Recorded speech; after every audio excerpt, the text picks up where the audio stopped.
This is not the last of the problems with the homology assumption.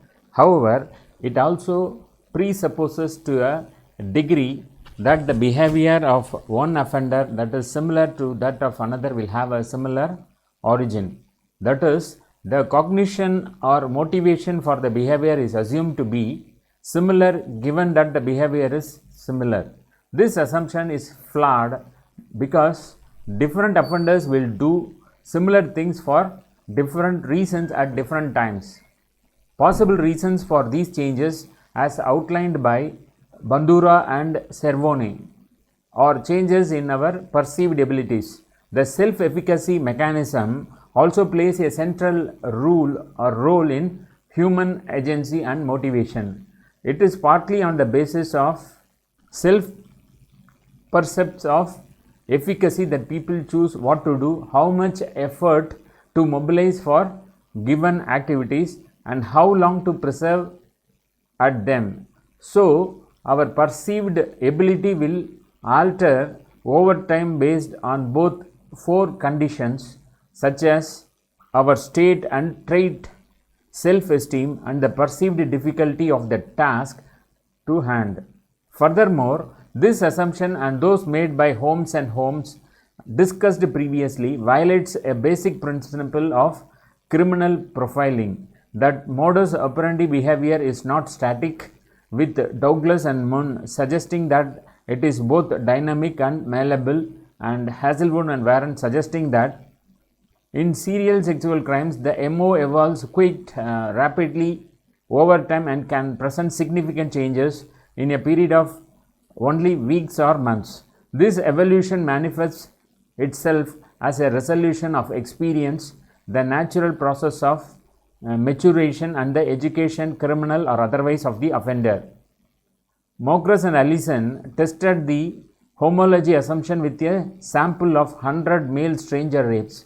The results were presented across three domains: age, socio-demographic features, and criminal history. The results show a test of homology assumption with respect to age. If the homology assumption is correct, two offenders with close centroids will be within similar age range. To test whether there is a positive correlation between centroid distance and age difference, two matrices were calculated.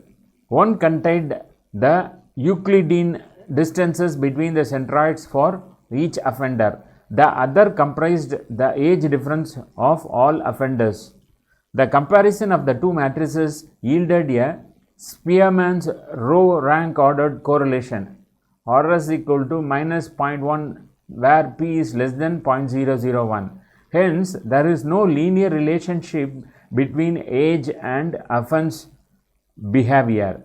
In the sample, offenders with similar age differences did not have closer centroids. With respect to age, the null hypothesis must be retained. Test of the homology assumption for socio-democratic features. Concerning socio-democratic features, the list of variables is limited to the following: non-European ethnic background, unemployment, unskilled labor, living circumstances, scored if the offender live alone, and previous imprisonment or detention.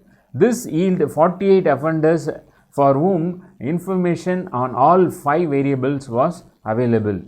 Analogously, the same 48 offenders were compared with respect to their crime scene actions. This means that there is no positive linear relationship between the 5 socio-democratic features analyzed and offense behavior. In the sample, offenders who are more similar with respect to socio-democratic features do not display any significant similarity in their style of offending. With respect to socio-democratic features, the null hypothesis must be retained. Test of homology assumption for previous convictions were examined in 12 categories, that is theft, burglary, both dwelling and or non-dwelling, violence minor, violence major, criminal damage, damage endanger life, public order or drunkenness, motor vehicle crime, drugs, both possession and or supply, indecent exposure, indecent assault, and rape of a female. They were coded as present if an offender had at least one conviction in a given category, either as a juvenile and or as an adult. In the sample, there is no positive linear relationship between the 12 previous conviction variables and the offender's crime scene actions. Offenders who display some resemblance in their criminal histories do not commit the rape offences in similar ways, as is the case of the socio-demographic variables. The small correlation observed in the sample is the direction opposite to the one predicted by the hypothesis. For previous convictions, the null hypothesis cannot be refuted. That is, there is no positive linear relationship with the domain of offensive behavior. Retaining the null hypothesis means that rapists who display a similar style of offending are not similar with respect to their background characteristics.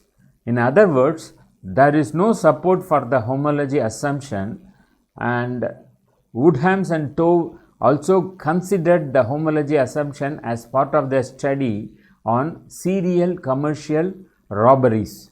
As did Mokros and Allison, Woodhams and Tove failed to find support for the homology assumption on the offender characteristics of age, ethnicity, employment status, criminal history, and distance travelled from home to the offence location. Woodhams and Tove suggest that it is possible that this relates to the three different robbery styles that share some offence characteristics, a result of the offence characteristics included, and the selection of just one offender from a team to represent the offence. Despite noting these possible reasons for the lack of support, it is also possible that there is another reason. The homology assumption is nothing more than a nice theory. This all reduces to the following, that is, inductive methods rely almost exclusively on the comparison of a crime to other similar crimes. This must occur both within the offender's crimes, that is consistency, and between this offender's crime and those of offenders, that is homology. Without either two conditions, inductive profiling simply cannot be upheld. This demonstrates the following in this regard.